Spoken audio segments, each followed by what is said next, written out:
அமெரிக்காவுக்கான அடுத்த மலேசிய தூதராக தாம் பொறுப்பேற்கவிருப்பதாக கூறப்படுவதை முதலீடு, வாணிபம் மற்றும் தொழில்துறை அமைச்சர் தங்கு டத்தோஸ்ரீ ஜஃப்ருல் தங்கு அப்துல் அசீஸ் மறுத்துள்ளார்.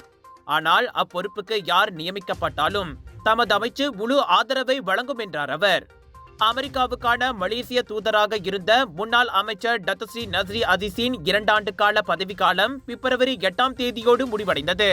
இந்நிலையில் அப்பதவியை நிரப்பப் போவது யார் என்பதை தாம் அடையாளம் கண்டிருப்பதாகவும், இவ்வாரம் பஹ்ரைனுக்கு செல்லும் போது மாமன்னரின் ஒப்புதல் பெறப்படும் என்றும் பிரதமர் டத்தோஸ்ரீ அன்வார் இப்ராஹிம் கடந்த வெள்ளிக்கிழமை கூறியிருந்தார்.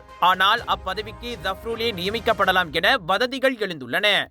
2020ஆம் ஆண்டு முதல் மேலவை உறுப்பினராக உள்ள ஜஃப்ருலின் செனட்டர் பதவிக்காலம் இவ்வாண்டு இறுதியுடன் முடிவடைவதால் அவரால் மத்திய அமைச்சராக தொடர முடியாது. எனவே அமெரிக்காவுக்கான தூதராக நியமித்து அவரின் சேவையை தொடர்ந்து பயன்படுத்திக் கொள்ள பிரதமர் விரும்பலாம் என்ற அடிப்படையில் அவ்வதந்திகள் உலா வருகின்றன.